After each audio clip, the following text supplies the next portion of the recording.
Jeff? Huh. Sorry, folks. I guess I'll start the episode. Hello, and welcome to a new episode of B-Movie Enema, the series. I'm Nurse Disembody, and normally this is the job of that guy over there, Jeff Arbuckle. Jeff, it's time for the show to start.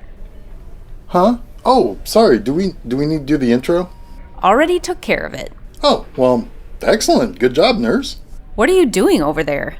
Well, I was looking for some get-rich-quick schemes. Oh, okay. You were looking for some get-rich scheme... What?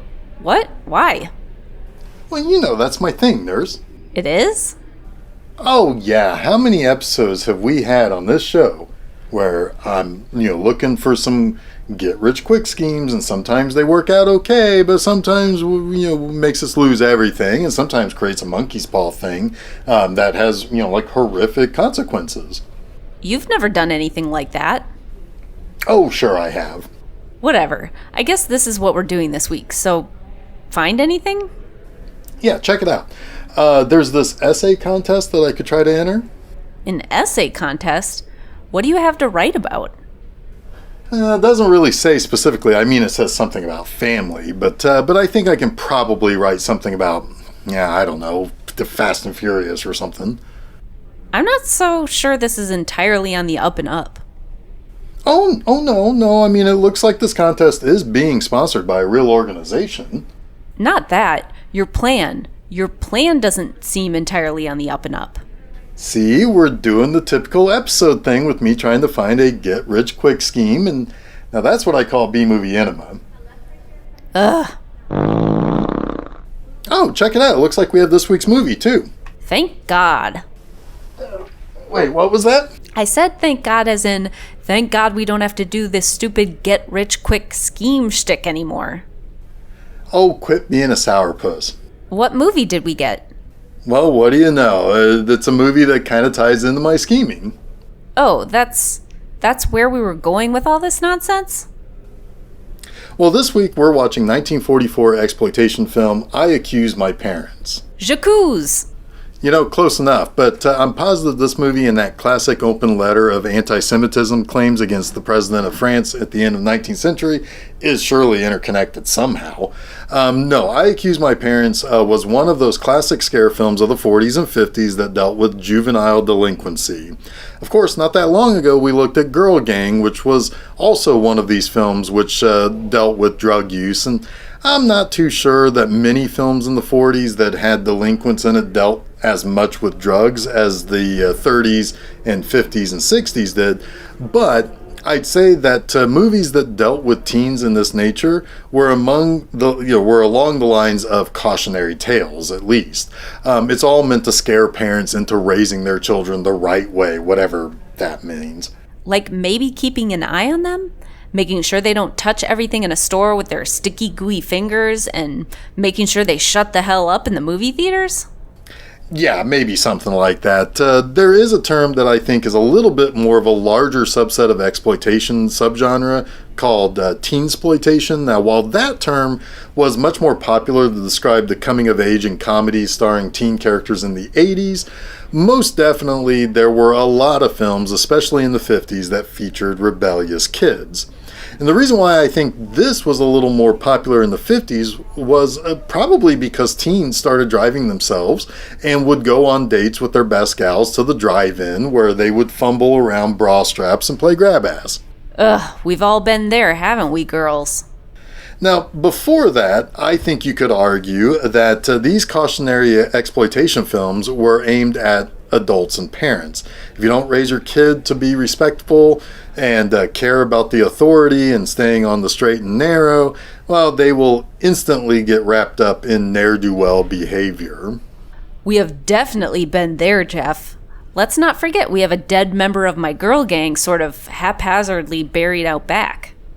Yeah, I've kind of been meaning to throw something over those bits sticking out of the ground, but anyway, in the 30s, you could see marijuana, Reefer Madness, Sex Madness, and Child Bride. But by the 40s, there were movies like She Should Have Said No, and I would even say that She Should Have Said No was a precursor to something like Girl Gang. In fact, I would also go so far as to say that both that and Girl Gang are early examples of sexploitation films. While that term is pretty closely affiliated with softcore pornography of the 60s and 70s, as well as boner comedies of the 80s, certainly earlier films used some sex appeal to sell tickets to these types of movies where bad girls did bad things. But more importantly for our discussion here today, She Should Have Said No was released in 1949, 5 years after I Accuse My Parents. Sure, the former dealt with drugs and then sex, while the latter was mostly about crime. However, the key connection between the two is director Sam Newfield, who helmed both films. Sam Newfield sounds like the name of a department store where I could get myself a nice dress and some classy shoes. Yeah, the big difference is that Sam Newfield made really bad movies. In a career that spanned from 1926 to 1964, the same year he died, Newfield would rack up an astonishing 277 credits as director of feature films and shorts. 277? That's a ton of movies! Yeah, and if you go through his IMDb filmography, you'd see year after year after year after year of him making at least 4 or 5 films. In 1942 alone, I think he made something like 19 movies. He made a dozen films in 1944, including I Accuse My Parents. Sometimes, though, he would be credited as something other than Sam or Samuel Newfield. He also used Sherman Scott and Peter Stewart as pseudonyms. At times, another very prolific director, Fred Olen Ray, would use Sam Newfield, Sherman Scott, and Peter Stewart as pseudonyms on his films and projects. But anyway, you'd be surprised to find out that despite how many movies he cranked out during the mid-40s, several of his films would actually get halfway decent ratings from IMDb users. I Accuse My Parents was well down on that list of his best-liked films. In fact, I Accuse My Parents and Lost Continent from 1951 were both films of his that were featured on Mystery Science Theater 3000. Lost Continent featured Cesar Romero, best known to many people my age as the Joker on the 60s Batman series, and Hugh Beaumont, best known to everyone in the world as the patriarch of the Cleaver family on Leave It to Beaver. Now, perhaps my favorite credit to his name, by default, comes very near the end of his career. In 1959, he was listed as the director of Gigantus, the Fire Monster. Do you happen to know what that movie is, Nurse? No, but I'm sure you can tell me anyway. Well, I sure as shit can, Nurse. Gigantus the Fire Monster was the Americanized version of Godzilla Raids Again, the slightly lackluster direct sequel to the mid-50s phenomenon Godzilla. Ooh, is it better than that one with a googly-eyed Godzilla that came out a few years ago? Not even close. There are a bunch of people listed as directors for that Americanized version. This included Hal Roach and Hal Roach Jr. They were both heads of Hal Roach Studios that produced classic shorts like Our Gang, aka The Little Rascals, and Laurel and Hardy. But I digress. If I had to make a guess, I wouldn't be surprised if Newfield had something to do with either directing the dubbing sessions for the American version or shooting some of the second unit style stuff to be inserted into the new version of the film. But anyway, Godzilla Raids Again or Gigantus the Fire Monster, whichever title you want to use, may not be a great Godzilla film, but it is miles better than this film. Yikes. Should I be very concerned about this movie? Maybe. Oh. Anyway, Newfield is very well known as one of the most prolific directors in all of Hollywood history. Sure, most were indeed B-movies, but he also worked on comedy shorts and other projects like training and industrial films. Basically, it was said that he would take any job that paid. But most of his work was done through PRC Pictures, which was run by his brother Sigmund. PRC stood for Producers Releasing Corporation. Mostly because of the era that PRC was operating in, the studio released westerns, but it did horror on occasion, or, as is the case with I Accuse My Parents, a crime drama here and there. As for the writer, for this film. The script was co-written by Harry Fraser and Marjorie Dudley. Now, Fraser was also a director with over 80 credits, but he also wrote a couple of interesting things. The year before I Accuse My Parents, Fraser wrote the screenplay for the 1943 serial Batman, starring Lewis Wilson and Douglas Croft as Batman and Robin, respectively.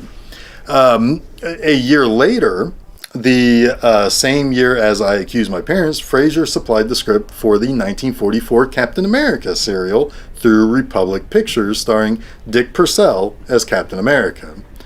Now, as cool as knowing this was written by someone who worked on comic book superhero serials, you want to hear something really interesting, Nurse? Hit me with it. Now, while Fraser and Dudley provided the actual script, it was based on a story from Arthur Seizure. Now, Seizure was born in Bucharest, Romania, and immigrated to the United States, and he began writing movies in Hollywood in the mid-20s. While most of his work was in the B-movie category, he did win an Academy Award. He won the 1934 Best Original Story Award for Manhattan Melodrama, starring Clark Gable, William Powell, and Myrna Loy. So, I Accuse My Parents came near the end of Caesar's career, as he would only have 2 more writing credits afterwards for 1949's Arson Inc. and 1951's Anne of the Indies. But anyway, I think it's time for the musical romantic crime drama that is I Accuse My Parents to start, so let's roll picture. You didn't say anything about this being a musical. Alright, so Jimmy's got some troubles on his hands. As the movie begins, he's clearly on trial for something, and, like any normal criminal trial, he's given the chance to speak to the judge, the court, and basically anyone who will hear him out and explain what the events were that led him to the predicament that he's in at the start of the movie. Now, Jeff, let's be honest here. Well, by all means, Nurse, speak your mind. Are we really meant to believe Jimmy is a teenager? Yeah, well, in all the times I've seen this movie, mostly thanks to Mystery Science Theater, I've never quite wrapped my brain around Jimmy's supposed high school situation. I mean, okay, the actor was 22 at the time he made this, but seriously, he doesn't really make me believe he's a high school kid. He dresses like an adult, and he talks like an adult pretending to be some naive rube. Yeah, we'll come back around to his doings in this movie, but Jimmy's played by Robert Lowell. Now, Lowell is kind of an interesting actor. I don't know if he's still alive or what he's up to, but between 1943 and 1948, he appeared in 18 films. Most of these films actually have pretty high IMDb user ratings. That said, most of his appearances in films were uncredited. That wasn't too uncommon back then. Credits weren't as extensive as they are today. Likely, if they were using the 2024 standards for credits, he would have been officially credited in all of his films. But I Accuse My Parents was his first actual credit. His last credit was 1994's Hellbound, starring Chuck Norris. The most interesting thing of note about Hellbound, it was the final film ever released by Canon Films. But the actors playing his parents, on the other hand, are quite recognizable. His father is played by John Miljan. Now, Miljan ended up with appearances in more than 200 films between 1924 and 1958. And it looks as though most of his films were either westerns or war films, and he certainly appeared in mostly westerns before World War II, and then a lot of war films after the United States joined the Allies. His biggest film by far was playing the blind one in 1956's The Ten Commandments, directed by Cecil B. DeMille. One interesting film of note, I mentioned Fast and Furious earlier when I said I was going to write an essay about family. Well, there was a 1939 film called Fast and Furious that Miljan appeared in. But was it all about family? I don't know, but ostensibly I Accuse My Parents is. Jury's still out on that one, Jeff. It mostly seems like a kid who's been held back many years is finally gifted the honor of winning the essay contest out of, people feeling kind of sorry for him. Anyway, his dad drags his mom a lot by saying things like, look in the mirror to find out what's wrong, and just tears her down all the time. I guess he cared enough about Jimmy's essay to give him a $5 for winning. Yeah, I guess. But anyway, Jimmy's mom is played by Vivian Osborne. Now, Osborne was a child actor on stage in the very early part of the 20th century. Eventually, she got into silent film and then into the talkies. I Accuse My Parents was her next to last film credit. She played Marcia Ferguson in the crime film The Famous Ferguson Case, which was about a woman who was found in her home bound and gagged and her husband shot dead. She's put on trial because she was having an affair. The starring in the film was Joan Blondell, who was at the start of her big pre-Code era stardom with Warner Brothers. But anyway, Osborne was not a huge star, but a reliable character actress for several years and would have likely been somewhat recognizable to some in the audience. I like how she plays kind of a cartoonish drunk. Yeah, the movie really kind of lays it on pretty thick, doesn't it? That's putting it kind of mildly. Yeah, I suppose so. But so everything in this movie basically hinges on this essay that Jimmy wrote. He wins this award for his glowing fiction he created about his home life. Now, I suppose you can say he seems to have something of an upper class or maybe upper middle class life. Yeah, he and his parents seem to live in a huge house. Yeah, they do. And so he gets home hoping to tell his parents about his essay winning this contest. And he gets to present what he wrote to the whole school, I guess. Jesus, nurse. I mean, could you imagine going to that convocation to hear some drip read his own essay about how great his family is? I probably would have killed myself just right there in the middle of the whole thing. I mean, would you take out any of those judgy bitches laughing at Jimmy's mom for being drunk when she shows up at the school to be present for the reading? All of them. Every last one of those bitches. Fair, but also yikes, but definitely fair. Anyway, we have this other chick who walks into Jimmy's house when he comes home from school. Shirley? What's her deal? You know, I have no idea. We see her like twice in this whole movie. She comes in, flirts with Jimmy. I mean, lady, he's maybe a high school kid. I don't know. Jury's still out on that one. Then she flirts with Jimmy's dad. Lady, the guy's like 50 and has a massive whiskey dick. I think you said that in the worst way possible, but I can't deny that you're probably right. Sorry, I have to call it as I see it, but when we see her again, she's going on and on about Jimmy having a girlfriend at this giant party. Yeah, was Jimmy's parents throwing a raging kegger? I guess so, but man, I feel Jimmy's embarrassment. I always hate it when people go on and on about liking a girl or going on a date with someone. Jesus, just leave me alone and give me my birthday money, motherfuckers. Jeff, do you have some unresolved trauma? No comment. Hey, but at least Jimmy can get some gainful employment as a shoe salesman. Surely the noblest of all professions. Yeah, he essentially becomes Al Bundy.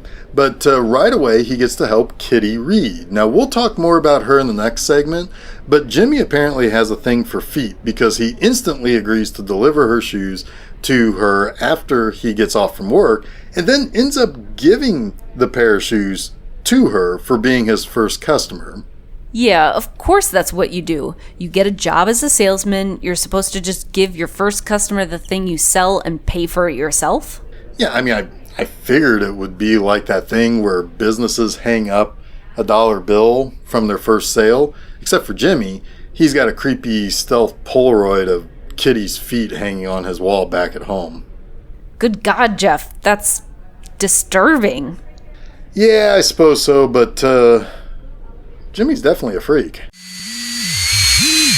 All right, Jeff, I gotta ask. Huh? Oh, what's up? I know this is the 40s or whatever, but did teenagers regularly get into swanky nightclubs? I mean, I think most 10-year-olds smoked cigarettes back then, so why wouldn't 18-year-olds get into nightclubs and just guzzle booze? Boy howdy, they ran up an $80 bill, too. I mean, to be fair, they did order 4 lobsters Louis, 4 filet mignon with 3 bottles of champagne, and I guess that can run up the bill pretty fast. Yeah, that would be something a kid would do if he thought he was trying to fit in with the high-rolling adults. Wait. They ordered 4 each of the meals, and there were only 3 of them. Was there another character there the whole time that I just didn't know it? Oh, Jeff, it's customary in movies for characters to order an extra meal for the audience. You know, That's just stupid enough for that to be the real thing back then. But anyway, we heard the musical stylings of Kitty Reed. Okay, wait a minute. What's the problem now? What the hell is the Kiss Way to the Promised Land? Oh, that's 40s vernacular for getting railed. Oh. Yeah, anyway, yes, Kitty Reed. She's played by Mary Beth Hughes. Now, Hughes was actually billed first for this movie because she was a starlet who was a contract player for a couple of studios, even though she was mostly a B-movie star. Remember that 1939 Fast and Furious I mentioned earlier? Well, she was in that too in the earlier part of her career. She first was given a contract for 20th Century Fox. That got her in the Great Profile, which starred John Barrymore. Hughes herself said that was one of her favorite films that she was ever in. The contract expired in 1943, just a year before I Accused My Parents. Before getting a 3-picture deal with Universal, she was doing nightclub acts, so I guess you can say she was aptly cast in this as a nightclub singer. And yes, she is singing those songs herself. While still with Fox, she had her most famous role as Henry Fonda's ex-girlfriend in the Oxbow Incident. That film was a Best Picture nominee. So, get this, nurse. You want to know how much control studios had with their contracted talent? I'm pretty sure this will make me feel icky, but go ahead.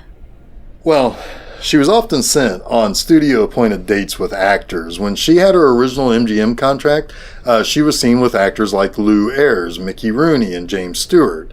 Then, with Fox, she went on arranged dates with Milton Berle and George Montgomery. I'm guessing things went south with Fox when she got into a relationship with Robert Stack for a year. Gross. I mean, not gross that she dated the guy from Unsolved Mysteries, but gross that the studios cared that much. Yeah, that's just the way things were back then. Kind of gross. But she appeared in The Great Flammarion with Erich von Stroheim. That's considered a masterpiece in the early noir era, and that was directed by Anthony Mann. By the early 60s, Hughes retired from acting, and after leaving film and television, she worked as a receptionist at a plastic surgeon's chop shop. However, she kept doing nightclub gigs, so it would appear her first love was always singing. She would eventually come back to do a few movies in the 70s. One of those movies was Stephanie Rothman's The Working Girls in 1974. Now, I definitely do think she's a pretty woman, but perfect for this part because she is kind of the girl next door. After all, I guess she did, at one point in time, go to Jimmy's school, but she's probably a little older than him, so how did they really know each other? Never mind, who really cares? You know what the real crime of this movie is? What's with the Blake guy? Like, how old is he? And he's trying to go after Kitty? Gross. Yeah, he is a controlling creep, ain't he? He's played by George Meeker. Now, Meeker has a star on the Walk of Fame in Hollywood. He was a lifelong character actor. He also appeared in the famous Ferguson case with Vivian Osborne. He also appeared in 1940's High Sierra and 1938's Marie Antoinette, in which he played Robespierre. Meeker seemed to mostly play guys you weren't supposed to like or someone you shouldn't trust. According to his IMDb page, he was often the third wheel of a romantic triangle, and he would always lose the girl. He was often a crooked lawyer or shady businessman. It said he specialized in crime movies and was either always the guilty party or the victim who kind of deserved it anyway. He's a total creep. Oh, definitely. And if you weren't so sure, just look at the card that he gives Jimmy when he tries to rope him into doing illegal shit. It just reads, Charles Blake, Business Enterprises. Yeah, what kind of business enterprises? You know, business kinds of enterprises. That doesn't sound shady whatsoever. Yeah, well, the songs in this movie, which as I said were sung by Mary Beth Hughes herself, were written by Ray Evans and Jay Livingston. They were actually quite big in the business. I wouldn't be surprised if that was what everyone at PRC was hoping would sell the movie. Together, Evans and Livingston were nominated 7 times for Best Original Song Oscars. But they did win 3 times for the songs Buttons and Bows in The Paleface, Mona Lisa in Captain Carey USA, And whatever will be, also known as Que Sera, Sera, from The Man Who Knew Too Much. Their other 4 nominations were for The Cat and the Canary from the movie Why Girls Leave Home, Tammy from Tammy and the Bachelor, and Almost in Your Arms from Houseboat, and the theme song to Dear Heart, which they wrote with Henry Mancini.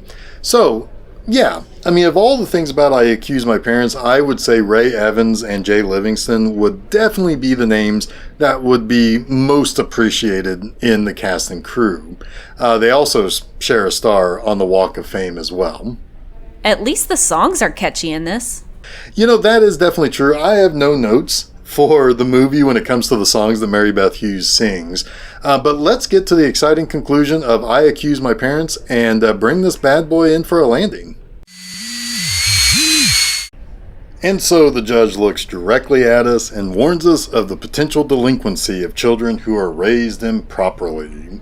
Yeah, frankly, my entire score for this movie is based solely on the judge siding with Jimmy, that he had a bad upbringing, and it does kind of play into his being an idiot and causing him to stumble into doing crime. However, it is kind of funny that the judge just sentenced him to go back home to his parents anyway. I guess the moral here is that you can get away with killing a businessman in a struggle and then nearly killing a kindly burger guy as long as the judge who gets your trial is willing to listen to your dumb excuses for being a moron. I'm not entirely sure I know who the audience is for this movie. So I gotta give I Accuse My Parents 2 poops out of 5. I really would love to know what the script writing sessions were like for Mystery Science Theater when they did this movie. Plus, what's the story with the producers paying to send this movie overseas for soldiers? Like, what? Okay, so a couple of things there. First, your score, that's totally fair. This is a silly movie, and if you give it more than a moment's thought, it gets sillier. Jimmy is a high schooler who is never shown actually going to school, but he works and meets a woman who I have to assume is older than him, and he romances her at nightclubs and works for a guy who is clearly a criminal. Like, the guy talks like a movie criminal. Like, how can you not see that, Jimmy? I can only assume Jimmy couldn't see how much of a criminal Blake was because he's an idiot. Fair. Second, so yes, we have that message at the end of the movie that says something about how the producers paid to send this movie overseas to the men of the armed forces fighting in the war. I have no idea if that's true or not. It does appear in the IMDb trivia section for the movie, but the movie itself says they did this. I don't know if I can really believe it. Sure, soldiers would have been hungry for entertainment from home, especially those serving at bases. Fine. I'm guessing there were many situations in which they would get a movie night, and like here in the States, you'd probably see a double feature with a B picture and a big time A picture. But why this movie?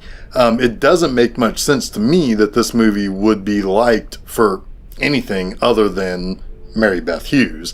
I can assume some soldiers in the war would have been fantasizing about finding a nightclub singer who was a little bit of the girl next door variety, but a million other movies would have had a girl like that. So I could also see this just being some bullshit put in at the end of the movie. Remember, this is an exploitation film.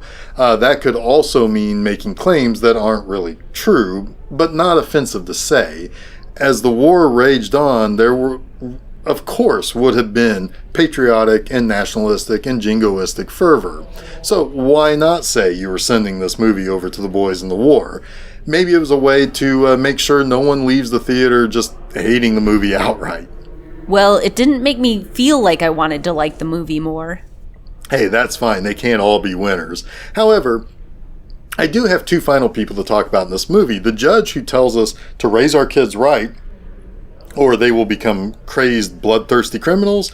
Well, he was played by Edward Earl. He came from Toronto, and his career in film began in 1913. His last film was in 1956, but continued to act for another 10 years on television. In between 1913 and 1966, or the mid-60s at least, he racked up nearly 400 credits on his resume, and his final film was 1956's the Ten Commandments, though he was an uncredited slave in that movie.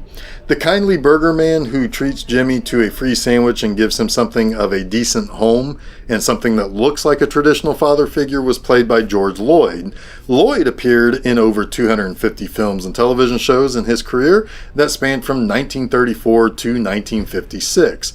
Many of his roles were uncredited as well, but he has a face that just looks familiar. Like, I believe he's a burger man. I feel like I've seen him play a burger man in movie after movie. I'd eat a burger if he gave me one. Hell yeah, but I'd probably pass on the every Sunday going to church stuff. Yeah, that sounded like harder work than helping him with his burger joint. So it's safe to say this movie didn't really do gangbusters at the box office. That said, its appearance on MST3K made it something of a cult film for many. Hell, I might as well go ahead and cop to the fact that I chose this movie because I saw it on MST3K. However, there is something kind of interesting about this movie. I will sometimes talk about a movie that showed up a lot on cable when I was a kid, or if you were to ask me why I love Godzilla, I might say I remember when the movies used to play on Saturday afternoons on a local TV station in central Indiana, and that is a warm and fuzzy memory for me. So that said, I found this interesting on IMDb's trivia page for I Accuse My Parents. The movie played as early as January 1949 in New York City on WCBS Channel 2, and then in May 1949 in Los Angeles on KTTV on Channel 11 there. Sometimes it was listed as I Accuse My Past, but I find that interesting. I know horror hosting began in the mid-50s, and obviously that meant movies were aired on TV, but you don't often think about what TV was like in the 40s.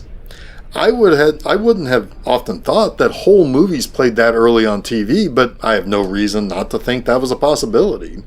Anyway, I just found that interesting that this played on TV as early as 1949. Yeah, that is kind of interesting. Say, what's going on with that scheme you had to win money writing an essay? Oh, yeah, that didn't quite work out. Really? Why? Jeff, what does PC mean they called you and got mad? Oh, yeah, about that. I'm pretty sure I crushed the competition when I sent in my essay. Yeah?